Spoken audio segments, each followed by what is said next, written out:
Fleisch, German for meat. Remove an I into C and you have the English equivalent of the word's true meaning, but we save and savor that word for us, not the things we eat, because it hits too close to home when used that way. We feel icky inside. However, I prefer to respect its Germanic roots. Mom has German roots on Grandma's side. I think she said that once. She never did one of those DNA tests, though. Just knowledge from old photos and family tales. How accurate can those be? It's like a game of telephone but worse, because no one wants an ordinary family history. Bad is okay. You remove an I and an N from infamous and you have famous. So there's that. Good is better, but anything in between is boring. And boring is nothing to celebrate or be thankful for. And it's Thanksgiving Day. Not my favorite holiday by a long shot, although it's not as bad as Easter. But now that I'm older and without children, Easter is less of an issue.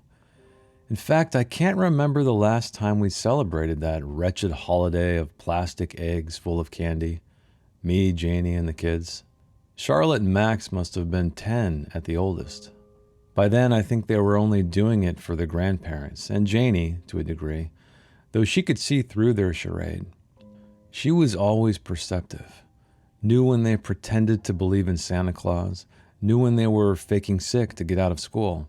Janie was sharp, all right. I've never sharpened knives before, but I watched a video online that was surprisingly easy to follow. Sharp knives are essential for carving Fleisch. It sounds so good in my head, I say it aloud. Fleisch. Wow, even better. Juicy, savory, succulent. Succulent is a word Mom used to say after she took her first bite of anything, no matter what it was. Miss you, Mom. Back to the knife. I rummage around in the drawer for it because dinner will be ready soon. The scent is overwhelming, in a good way. I can't remember the last time I've been so hungry for Thanksgiving dinner. Remember, it's my second to least favorite holiday. Preparing the Fleisch, damn, that word never gets old. And side dishes has taken all day. Started before dawn and it's 4:45. The only time I've ever been up so early was when the kids were babies. All this time, all this care has given me a new appreciation for Janie, Mom, and Granny. Oh, and Aunt Susie too, but I haven't seen her in years. I always invite her, yet she never shows. I look to the front door in the dead silent house, almost expecting to jinx myself, and there she'd be, knock, knock, knocking. Susie in her matching sweater and old lady comfy pants, with some Thanksgiving-themed abomination hanging from her neck in the form of a scarf or medallion, or a combination of both. She used to be a teacher, and her students would make them for her. There is no knock. There is no doorbell ring. There is no scuffle of dirty feet on the doormat outside. It's so quiet I can hear the blood rush in my head, the gas run into the oven to fuel the heat, the sizzle of the ceiling thumps. No one is upstairs anymore. It could be a dusty box in the attic, finally falling after years of teetering. But then it happens again. Boxes don't fall twice. I check the timer on the oven. Still 10 minutes to go. Plenty of time to make sure it's nothing to worry about. And besides, the stuffing's done, cooling on the counter, along with a bowl of sweet pink stuff Granny always used to make I still don't know the name of. I found her old recipe, but the color didn't turn out right.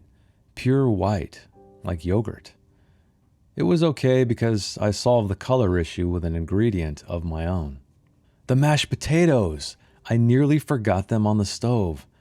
Don't worry, all is well, and they look succulent. That's for you, Mom. Before I head upstairs, I take a look back. The living room is aglow with candlelight, smelling of cinnamon, which will complement the pumpkin pie. Store-bought, but I'm the only one having dessert, and I don't mind. The kitchen is a mess, but that was expected. I had watched the ladies prepare Thanksgiving for years, but never attempted it alone. There was bound to be a disaster. A massacre, really. That's what Max would have called it. The upstairs is even quieter than the downstairs. All 3 rooms with their doors closed. Only the hall bathroom door ajar. My reflection in the mirror startles me. I laugh, though my heart still hammers. I have something on my face and try to wipe it, but it doesn't want to come off.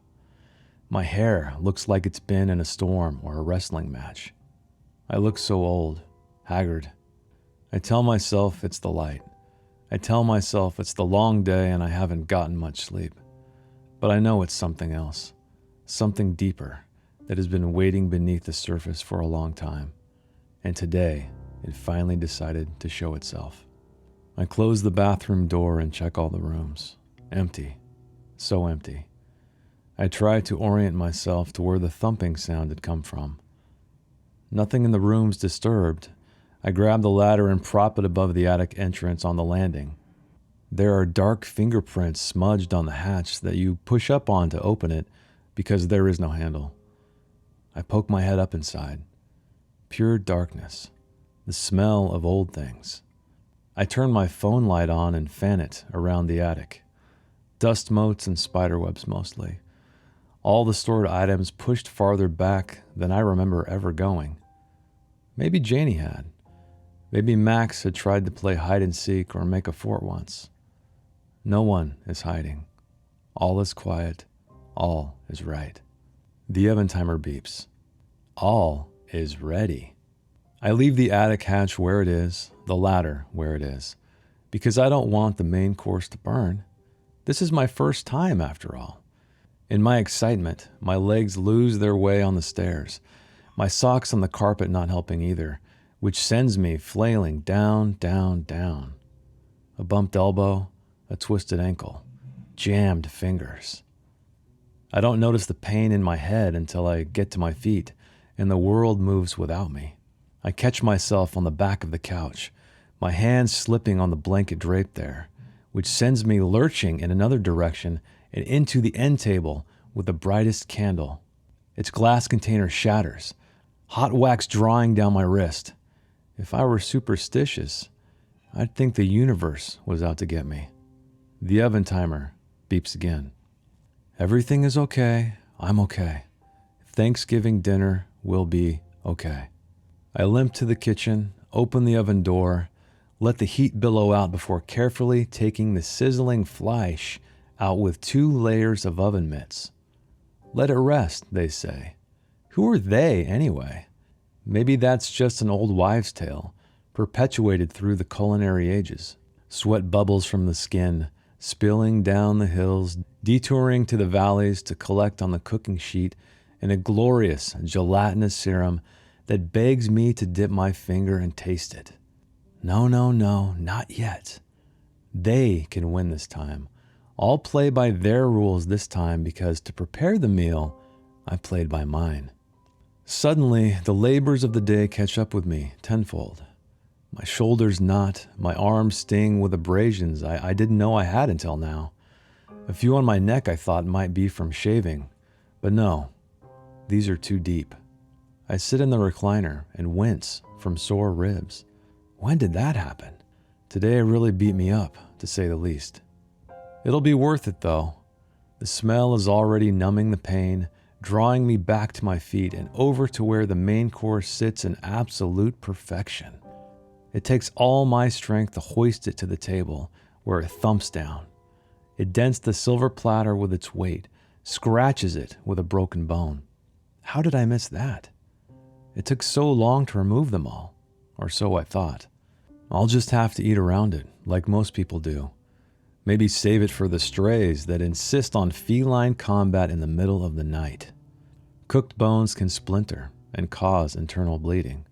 Charlotte would never let me do such a thing, the animal lover she was. Besides, I'm not that cruel. They're just operating on their instincts, and how can I blame them for that? We are all products of our environment, aren't we? Shaped by time, genetics, culture, the food we eat, the chemicals we breathe, all beyond our control because we are prisoners of now. Granny would tell me to pray on it. I've never said grace before Thanksgiving dinner. Someone else always took the reins. I've never been religious myself. Always kept my head down while the Lord's good words were spoken by Gramps or Uncle Joe, Susie's now ex-husband. The thoughts I had, the ones about our nature, that was a prayer of sorts, wasn't it? An understanding, at least, an acceptance. Or was it an admission, an excuse? I'm ravenous. I'm alone. But are we truly ever? The house is so quiet, I can hear the candles sputter. Cathedral quiet. I've never been to a cathedral, but I can imagine it. I almost pray then, almost. But praying is for asking forgiveness, isn't it? Remember, I've never been a religious person or a mind reader, so I don't know what's going on in anyone's head. Let's say it's about forgiveness. Then there is nothing to forgive. I'm not sorry. I'm not ashamed. I'm at peace with who I am and what I've done, the meal I've prepared. I look down at the spread as it steams and sweats and emanates an aroma that smells like nothing I've smelled before. I take the knife, razor sharp, and cut into the main course, because everything else is just for show. The skin parts like silk. The fat expands, set free, melting over the muscle to baste it with rich flavor. I cut a slice. I put it on my plate. I look at it for a while in its pool of juices, wondering what it felt, wondering what it felt like. I sever a bite-sized piece off with my fork. It's that tender. I take a bite, chew it slowly, while true closeness, true togetherness, slips down my throat to bathe in the acid there and dissolve into its most basic building blocks. And it's succulent.